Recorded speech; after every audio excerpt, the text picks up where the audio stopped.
ከምስጋናና ከእልልታ ከሰበር ዜና በቀር አይነካ የነበረው የአማራ ፋኖ በጎጃምን ተጋፍጬ ተሰድቤ ፎቶ ተዘቅዝቆ ባለቤቴ ተሰድባ ልጆቼ ተሰድበው አንዴ ወዲ መቀሌ አንዴ ወዲ ሽሬ ሲያረጉኝ አንዴ ያረቁ ጃልቆጡ አንዴ ምናምን ቢሉኝ መከራ ዶፍ ቢያወርዱብኝም ግግም ብዬ ገብቼ ጎጃም ለውጥ መጥቷል አልመጣም መጥቷል አልመጣም የምትለኝ ካለና ማን ነው የሚለው ሪያሊስት የሚባል ሰው ምንም አላመጣም ብሏል ወፍ የለም ብሏል እናንተ ጋር አልመጣም እደርስልሃለሁ ጠብቀኝ እናንተ ሰፈር ስላልደረስኩ ነው ለውጥ መጥቷል ጎጃም ለውጥ መጥቷል ከባድ በከባዱ ነው የመጣው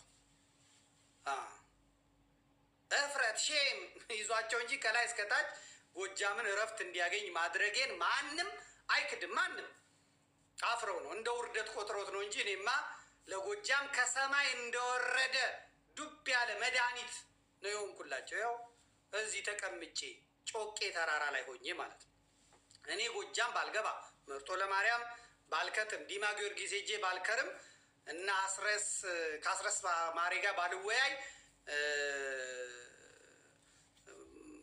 ባላጋን ነው በጣም ከባድ ነበር የሚፈጠረው ዘመነም ጫፍ ነበር የደረሰው ዘመነ የቀረው ጫፍ ነበር ጫፍ ቀርቶለት ነበር የፖለቲካ ሴራው ቀርጥፎ ይበላው ነበር እውነቱን እንነጋገር ከተባለ ማለት ዛሬ ዘመነን የሚሰድብ የጎጃም አክቲቪስት የለም እነሰጣ አርጌ አይሰድቡትም ዛሬ ዘመነ ላይ ይዘንብ የነበረው የጎንደር የምን የግንቦት ሰባት የለም አሁን የለም ከሰራ ይመሰገናል ካልሰራ ባልሰራው ነገር ዘመነ ይወቀሳል እንጂ በራሱ ሰዎች ፖለቲካ ሴራ አሲረውበት ዘመነ አይሰደብም እና አስረስ ማሬ በየደቂቃው ፎቶ እያነሱት አንዴ ተራራ ሲወጣ አንዴ ጉቺ አርጎ አንዴ ወርቅ እንትን አርጎ አንዴ ምን እያነሱት ለማህበራዊ ሚዲያ እየሰጡት እያሰደቡት የለማው ዘመነ የለም እንደዛ በየደቂቃው እየወጣ ትንኮሳ ህዝብ እንዲሰድበው እንዲያዋርደው የሚደረገው ነገር የለም በየደቂቃው ሹመት እየሰጠ በምናምን አድርገው ያስወሩት በየደቂቃው ይህን ተናገር እያሉ ያስወጡት የነበረው ነገር የለም አሁን ደርዝ ይዘዋል መናገር ያለበት ይናገራል ወታደራዊ ክንፉ ዘመነ የሚሰራው ሙሉ የሚሰራውን ያደርጋል እና አስረስ ማሬም ልካቸውን አውቀው ሄደዋል ይሄ መረሳት የለበትም ይሄ ክሬዲቱን ወስደው ነኝ በግልጽ ነው የምናገረው ጎጃም ገብቼ ተጋፍጬ ልክ ያገባውት እኔ ነኝ እውነተኛ የጎጃም ልጆች የሚወዱኝም የሚጠሉኝም ይሄን ይመሰክራሉ ቢያንስ በጎጃም መታገት ቀንሷል ስል አትራፊው እናንተ ናችሁ እኔ ምንም አልተጠቀምም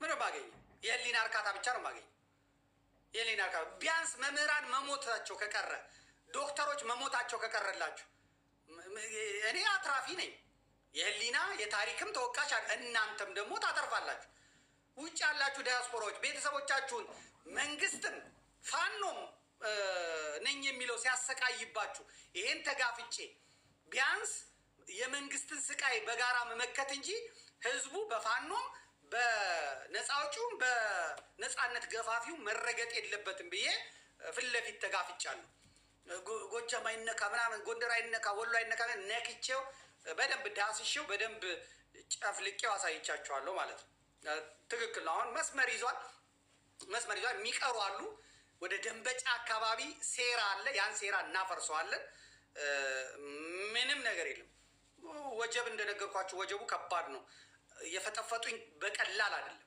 በጣም የወረወሩብኝ ኮተት አይደለም ያንን ሁላ እንደ ቼክ ኖሪስ እንደ ብሩስሊ እንደ አሚታፓክ ነው የመለስኩት በዚህ በኩል በዚህ እያልኩ የተገለበጥኩኝ በቴሌግራም መጣውን በቴሌግራም በዋትስአፕ መጣውን በዋትስአፕ በዩቲዩብ መጣውን በዩቲዩብ መቼም እንደኔ ቴኳንዶ ሰርቶ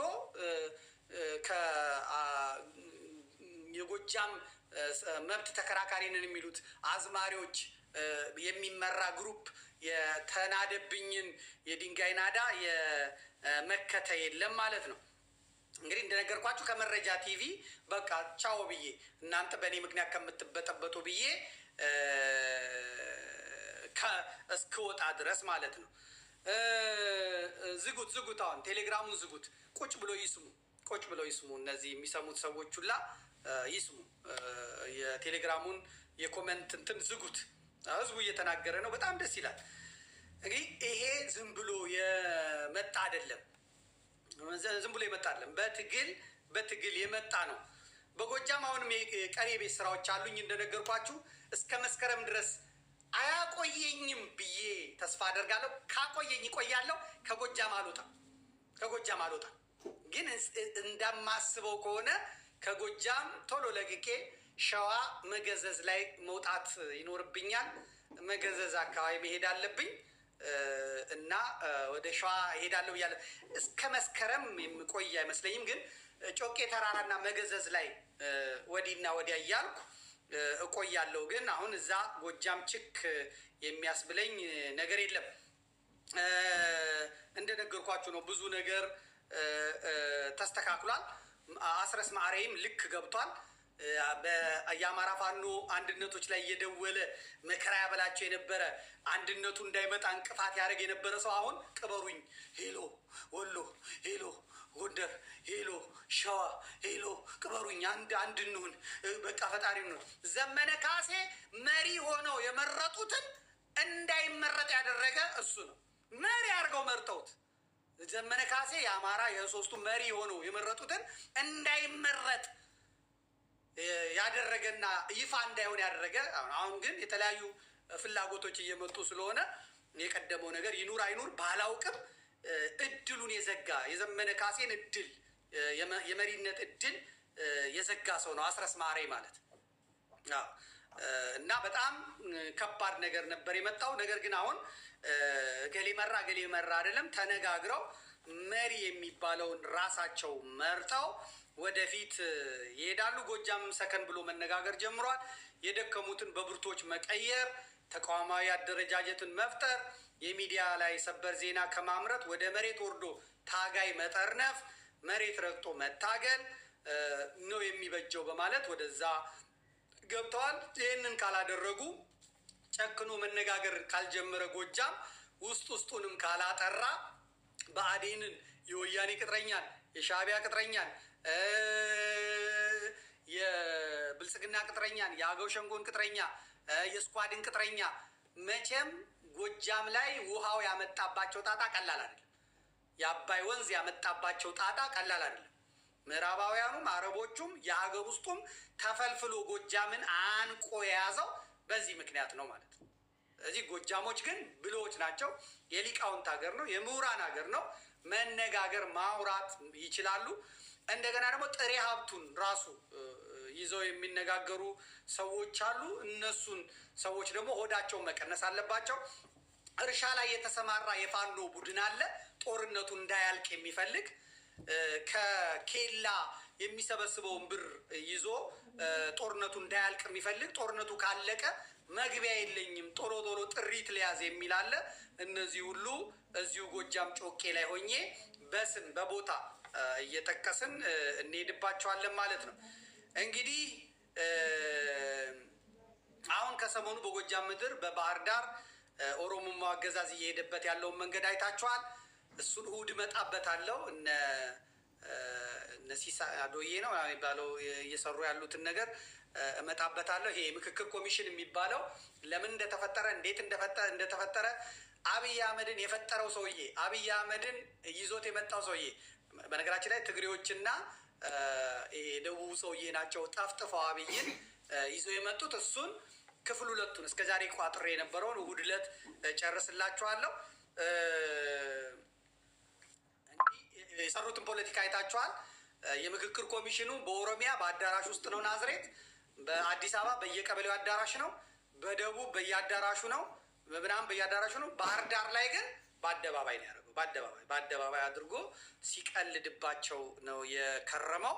ይሄ የጎጃም ፋኖን የለም ፋኖ ሞቷል፣ ፋኖ ጠፍቷል የሚል መልእክት ለማስተላለፍ እና አብይ አህመድ የወሰዱት እና አረጋ ከበደ የወሰዱት ነገር ስለሆነ ይህን መጠንቀቅ ያስፈልጋል።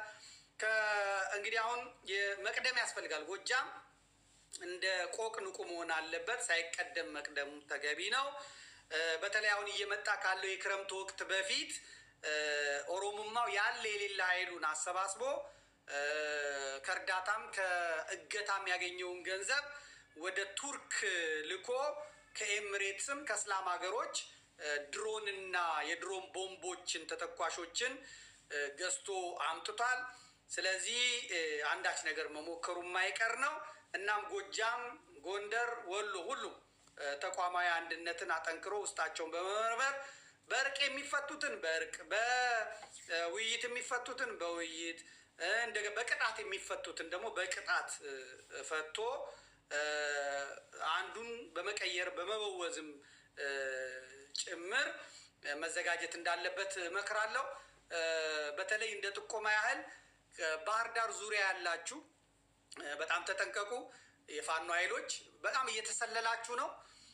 በመኪና ሲቪል ለብሰው የሚሰልሏችሁ አሉ። አዋዋላችሁን፣ ዝርክርክነታችሁን፣ ቆፍጣናነታችሁን፣ ጀግንነታችሁን እያዩ ሲቪል የለበሱ ያገዛዙ ኃይሎች እየሰለሏችሁ ስለሆነ በጣም ተጠንቀቁ። ዛሬ ውጊያው የት እንደሆነ ባላቅም በጣም ቁስለኛ ወደ ባህር ዳር መጥቷል። የመከላከያ ቁስለኛ ማለት ነው።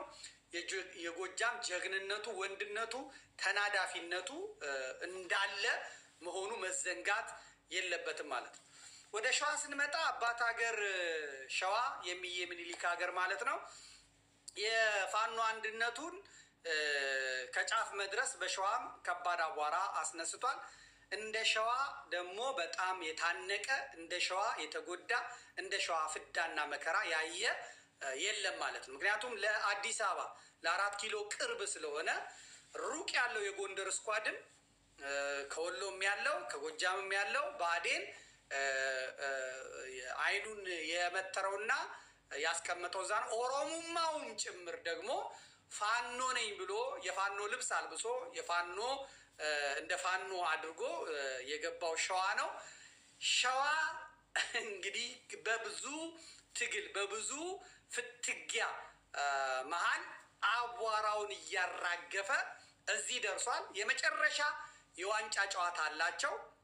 እንግዲህ በኦሮሞማው ኃይል የሚታገሰው የአማራ ፋኖ ሸዋ እዝ ጠቅላይ ግዛት እዝ የነበረው የነ መከታው ማሞ የነ አቤ ጢሞ የነ እስክንድር ነጋው ቡድን ያው እንዳያችሁት ነው። እኔም ሽማግሌ ሆኜ 1 ወር ሙሉ አካባቢ ዛኔ ከረምኩት ራሳቸው ጠርተው ማለት ነው አይቻቸዋለሁ። የነ መከታው ቡድን ውክልና የሰጡት መጨረሻ ላይ ለፓስተር ዮናስ ነው። የነሱ ተደራዳሪ የነበረው ፓስተር ዮናስ ነው። እርቁ ካለቀ በኋላ 5 አመቻች ኮሚቴ ሽማግሌ ተመርጦ ያ ሽማግሌ እንዳይሰበሰብ ያደረገው እነ መከታው የመደቡት ፓስተር ዮናስ ነበር ማለት ነው። ፓስተር ዮናስ ነበር። ፓስተር ዮናስን እንግዲህ በሽማግሌዎች ፊት ነግሬዋለሁ። መጨረሻ ላይ ፓስተር ዮናስ ምንድነው ያለኝ? ዘመዴ ተዋቸው ባክን፣ እኛ እንደውም የምን ንግግር ነው የሚያስፈልገው? ግማሽ ቀን አይፈጁብንም። እነዚህን የነ አርበኛ ማን ነው የናሰግድን ቡድኖች እስከ በረህት ድረስ ግማሽ ቀን አይፈጅብኝም፣ ምንም አይፈጅብንም ነው ያለኝ። እንግዲህ መረጃው ስላለኝ ነው የማወራው። ይሄን ያወራልኝ ደግሞ በትልልቅ ሰዎች ፊት ነው ያወራልኝ። ከዛ በኋላ እኔም መልሼ ነግሬዋለሁ ማለት ነው። ኃይል እግዚአብሔር ነው፣ ነገሩ አልቋል። አንተ ጴንጤ በመሆንህ የአማራ ፋኖ አንድ እንዳይሆን አድርገሃል። ዘርህን አላውቅም፣ አማራቱን፣ ኦሮሞ፣ ትግሬቱን፣ ጉራጌ አላውቅም። ነገር ግን በምን ምክንያት እነ እስክንድር እነ መከታው አንተን እንደመደቡ አላውቅም። የናካቸው ጉድ ይሰሩሃል። ለሽምግልና ብትፈልግ እንኳን አታገኛቸውም። ሰው ያልቅ ይሆናል፣ ህዝብ ያልቅ ይሆናል። ግን በዚህ ሁኔታ ሸዋን አታሸንፉትም፣ ሽባ አታረጉትም አልኩት። ወዲያው አርበኛ አሰግድን አዋርደው አዋክበው ሰድበው እንደ አማራ ሳይሆን እንደ ሌላ አዋርደው ለመንግስታቸው አሳልፈው ሰጥተውታል። ከዚያ በኋላ በእነ ኢንጂነር ደሳለኝ ነው የተመራው። እነ ኢንጂነር ደሳለኝ ግን በጥሩ ሁኔታ ይዘውታል። ሸዋ ከባድ ነገር ቢገጥመውም አሁን በጣም ጥሩ ነገር ነው የመጣው። ከብዙ ሰዎች ጋር ነው የተጣላሁት በሸዋ ጉዳይ። አንቺ ተባብዬበታለሁ። ብዙዎችም የተሰደብኩበት ነው። ልክ እንደ ጎጃም የተነቀፍኩበት ነው። በሸዋ ጉዳይ የጎንደር ስኳድ ተራው ሳይደርስ ነው የሰደበኝ። ወሎ ያለው የውሃቢያ ቡድን ነው የሰደበኝ። ጎጃሞች በሸዋ ጉዳይ አልሰደቡኝም። ምክንያቱም ያው በጣም ደጋፊዎቼ ነበሩ። መጨረሻ ላይ አዘጋጀውላቸውን ስለማያውቁ በጣም ደጋፊዎቹ ነበሩ። እስክንድርም ደግሞ እንደ ተፎካካሪ ስለሚቆጥሩት እነሱ የግል ጣጣቸውን እስክንድር ላይ ማራገፍ ስለሚፈልጉ እነ አስረስ ማዕሬ ብዙ አይናገሩኝም ነበረ። ግን እግዚአብሔር በሚያውቀው ሁሉን ነገር በታሪክ በሚቀመጥ በሰነድ በተያዘ መልኩ ሄደን የሸዋ ትግል አሁን አፍጥጦ መጥቷል። በሸዋ ማን አጨናጋፊ እንደሆነ ህዝቡ